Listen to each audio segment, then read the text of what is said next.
ఎన్నికల సమయంలో ఇష్యూస్ ఏంటివి?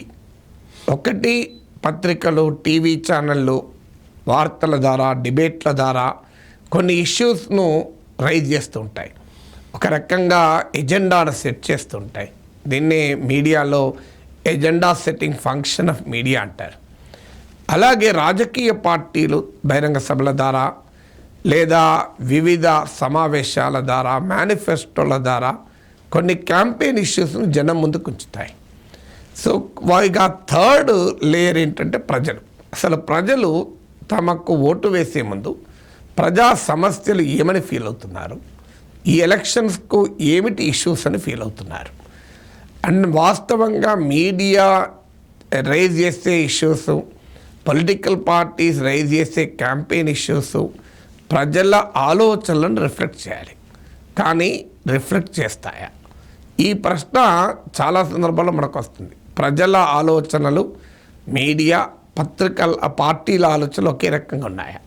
సాధారణంగా మీడియా పార్టిజాన్ అయిపోయింది కనుక ఆయా పార్టీలకు అనుకూలమైన పత్రికలు, టీవీ ఛానళ్ళు ఆయా పార్టీలకు అనుకూలమైన క్యాంపెయిన్ ఇష్యూసే ప్రజల ఇష్యూస్గా ప్రజెంట్ చేస్తాయి. కానీ ప్రజలు నిజంగా ఏమనుకుంటున్నారు, ఏది ఈ ఎలక్షన్లకు తమకు ఇష్యూస్ అనుకుంటున్నారు? ఈ అంశాన్ని the Hindu, Lokniti, centre for study of developing societies, CSDS ఈ మూడు సంస్థలు కలిపి జరిపిన ప్రీ పోల్ సర్వేలో అడ్రస్ చేశారు.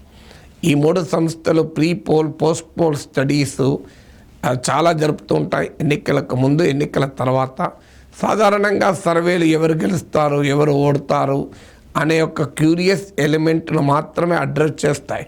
కానీ వాస్తవంగా పబ్లిక్ ఒపీనియన్ రీసెర్చ్ అంటారు దీన్ని. ఈ పబ్లిక్ ఒపీనియన్ రీసెర్చ్ యొక్క అసలు ఉద్దేశము ఎవరు గెలుస్తారు, ఎవరు ఓడతారో ఊహాగానాలు చేస్తానికి కాదు. పబ్లిక్ ఒపీనియన్ రీసెర్చ్ యొక్క అసలు ఉద్దేశము అసలు ఎలక్టోరల్ బిహేవియర్ను, అంటే ఎన్నికల్లో ఓటర్ల ప్రవర్తనను ఏ అంశాలు ప్రభావితం చేస్తున్నాయి, ఆ రకంగా సమాజం ముందున్న ఇష్యూస్ ఏంటి, రాజకీయ పార్టీలు అడ్రస్ చేయాల్సిన ఇష్యూస్ ఏంటి, వీటిని ఎక్స్ప్లోర్ చేయడానికి పబ్లిక్ ఒపీనియన్ రీసెర్చ్ మొదలైంది. అది డీజనరేట్ ఆఖరికి ఎన్నికల్లో ఎవరు గెలుస్తారు అనే బెట్టింగ్ రాయిళ్ళ సమస్యగా మారిపోయింది. కారణం ఏంటంటే ప్రజలకు కావాల్సిన క్యూరియస్ ఎలిమెంట్, అంటే దేంట్లో అత్యధిక క్యూరియాసిటీ ఉంటుందంటే ఎవరు గెలుస్తారన్నది అక్కడికి మారిపోయింది. కానీ ద హిందూ, CSDS, లోక్నీతి వాళ్ళు అలా కాకుండా వాళ్ళ నేషనల్ ఎలక్షన్ స్టడీస్లో చాలా ఇన్డెప్త్గా ప్రీ పోల్ స్టడీస్లోమో ప్రజలు ఏ అంశాలను సీరియస్గా భావిస్తున్నారు, అలాగే ఎన్నికల తర్వాత పోస్ట్ పోల్ స్టడీస్లో ఏ కారణాల రీత్యా ప్రజలు ఆ రకంగా ఓటు వేశారు అని స్టడీ చేస్తుంటారు. సో ఇప్పుడు 2024 లోక్సభ ఎన్నికలకు ప్రీ పోల్ స్టడీ రిజల్ట్స్ వచ్చాయి. ఇవాళ ద హిందూ పత్రికలో చాలా వివరంగా వచ్చాయి. ఇందులో ప్రజలు అత్యధికమైన ఇష్యూగా భావించింది జాబ్స్. ఇది నెంబర్ 1 పొజిషన్లో ఉంది. అంటే ఉద్యోగాలు దొరకడము లేదు అనేది, ఉపాధి లభించడం లేదు, పని దొరకడము లేదు అనేది దేశవ్యాప్తంగా అన్ని ప్రాంతాల్లో తరతమ తేడాలతో గ్రామీణ, పట్టణ, నగరాల్లో ఇదొక ప్రధానమైన సమస్యగా ఉంది. ఈ వాస్తవంగా 2019 ఎలక్షన్స్ అప్పుడు కూడా ఇదొక ప్రధాన సమస్యగా ఉండే. 11% అప్పుడు కూడా జాబ్స్ ప్రధానమైన ఇష్యూ అన్నారు. ఈసారి అయితే అది 27%కి పెరిగిందండి. 16% ఎక్కువ చెప్పారు. అంటే జాబ్స్ అంటే 2019 ఎలక్షన్స్తో పోలిస్తే ఈసారి ప్రజల మేజర్ కన్సర్న్గా ఉంది అని. కానీ మీరు గమనించండి, ఎన్నికల వేళ, పార్లమెంట్ ఎన్నికల వేళ జాబ్స్ గురించి రాజకీయ పార్టీలు చెప్తున్నాయా? మేము అధికారంలోకి వస్తే ఈ రకంగా ఉద్యోగాలు ఇస్తాం అని నిర్దిష్టమైన ప్రణాళిక చెప్తున్నారా? కావాలంటే ఎక్కడైనా నినాదాలు ఇవ్వవచ్చు, మేము వస్తే జాబ్స్ వస్తాయని.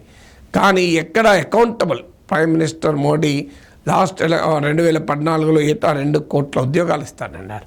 So how do you create jobs? What is your concrete action plan అనేది చర్చలోకి వస్తుందా?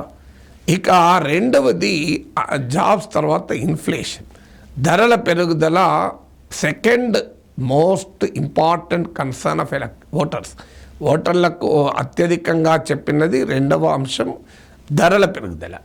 ఇది కూడా లాస్ట్ ఎలక్షన్ 2019 ఎలక్షన్స్తో పోలిస్తే ఈ రెండు అంశాలు అంటే ఉపాధి, పని, అలాగే ధరలు 2019 ఎన్నికలప్పుడు కూడా ఇది ప్రధాన కన్సర్న్గా ఓటర్లకు ఉండే సర్వే. అప్పుడు కూడా the Hindu, Lokniti, CSDS pre poll survey ఇదే చెప్పింది.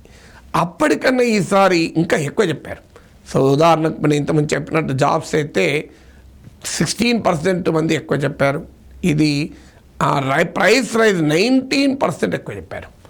అంటే ఎకానమీ అనేది ప్రజలకు అతిపెద్ద కన్సర్న్గా ఉంది అనేది ఈ ఎలక్షన్స్లో మనకు ఈ ప్రీ పోల్ స్టడీ చెప్తుంది. కానీ రాజకీయ పార్టీలు కానీ, మీడియాలో జరుగుతున్న డిబేట్లు కానీ, చర్చలకు కానీ ఎక్కడైనా ఎకానమీని ప్రధానమైన అంశంగా ముందుకు పెడుతున్నారా?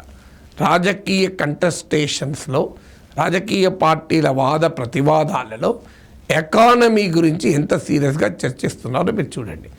కానీ రోజు పర్సనల్ అటాక్స్, భావోద్వేగపరమైన అంశాలు, చైనాలు, పాకిస్తాన్లు, శ్రీలంకలు, ఆర్టికల్ 370లు, రామ్ మందిర్లు, ఒకరికొకరు తిట్టుకోవడం ఇవే వస్తుంటాయి. కానీ వాస్తవంగా రామ్ మందిర్ను అత్యంత ఎలక్టోరల్ కన్సర్న్గా చెప్పింది లేదు. థర్డ్ పొజిషన్లో ఈ రెండు ఇష్యూస్ కాకుండా థర్డ్ ఆస్పెక్ట్ డెవలప్మెంట్, గణనీయమైన సంఖ్యలో డెవలప్మెంట్ ఒక కన్సర్న్గా చెప్పారు. ఇక కరప్షన్ గురించి 8% చెప్పారు.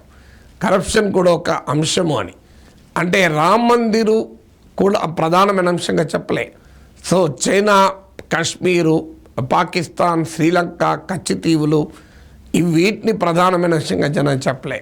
ప్రధానమైన అంశంగా ఉమ్మడి పౌరస్మృతి, ఈవెన్ CA కూడా చెప్పలే. అండ్ అందువల్ల ఇండియా కూటమికి కూడా ఒక ఇండికేషన్ ఏంటంటే ప్రజలు ఎకానమీ గురించి మాట్లాడుతున్నారు. తెలివిగా అధికారంలో ఉన్న పార్టీ సహజంగానే ఎకానమీ గురించి మాట్లాడటానికి వారు అంత సుముఖత వ్యక్తం చేయరు. ఎందుకంటే జాబ్స్, ప్రైస్ రైజ్ కనుక ఇష్యూ అయితే అది NDAకు ఎదురుగాలి అవుతుంది. అది కాక డెవలప్మెంట్ ఇష్యూ అంటే అది హోప్, అభివృద్ధి, వికసిత భారత్, ఆకాంక్ష, ఆస్పిరేషన్. ప్రైమ్ మినిస్టర్ మోడీ ప్రత్యేకతే పాలిటిక్స్ ఆఫ్ హోప్. ఇండియా కూటమి మరి ఎకానమీ పైన కాకుండా మోడీని పర్సనల్గా టార్గెట్ చేయడము, ఇలాంటివి అంశాలు అంటే బీజేపీ తెలివిగా ఎమోషనల్ ఇష్యూస్ ముందుకు తీసుకొస్తుంది. ఆ ఎమోటివ్ ఇష్యూస్ పైన వీళ్ళు గనక క్యాంపెయిన్ నడిపితే అది NDAకు లాభంగా మారుతుంది. కాదు, ఎకానమీ పైన ఇంటెన్స్ క్యాంపెయిన్ జరిపి జాబ్స్కు, ప్రైస్ రైజ్కు మోడీ ప్రభుత్వాన్ని అకౌంటబుల్ చేసి దానికి ఆల్టర్నేటివ్ పాలసీని ప్రజల ఇమాజినేషన్లోకి తేగలిగితే ఈ ఎలక్షన్ రిజల్ట్ను కూడా మార్చగలుగుతారు. కానీ అంతటి పరిస్థితి ఉందా అనేదే ప్రశ్న. 2019 ఎలక్షన్స్ అప్పుడు కూడా ఎకానమీ ప్రధాన ఇష్యూ అన్న సమయానికి పుల్వామా దాడులు వచ్చి, బాలాకోట్ స్ట్రైక్స్ వచ్చి ప్రజల మూడు మొత్తం నేషనలిజం వైపు వెళ్ళింది. దాంతో మోడీ, బీజేపీ లాభపడింది. సో ఈసారి మళ్ళీ ఎకానమీ అనేది 2019 కన్నా ఇంకా అతిపెద్ద సమస్యగా ప్రజలు ఫీల్ అవుతున్నారు అని ఈ ప్రీ పోల్ స్టడీ చెప్పింది. కానీ ప్రజలు ఓటు వేసే సమయానికి తాము ఫీల్ అవుతున్న అంశాలకు రెస్పాండ్ అవుతారా, ఓటింగ్ చాయిస్, లేదు ఎమోషనల్ ఇష్యూస్కు, రకరకాల ఫ్యాక్టర్స్, మనీ, కాస్ట్, వీటికి రిఫ్లెక్ట్ అవుతారా చూడాలి. అల్టిమేట్గా ప్రజల ఎజెండాగా ఉన్నదాన్ని, ప్రజల కన్సర్న్గా ఉన్నదాన్ని ఎజెండాగా మార్చగలగాలి. అలా మార్చగలుగుతారా అనే దానిపైన రిజల్ట్ ఆధారపడి ఉంటుంది.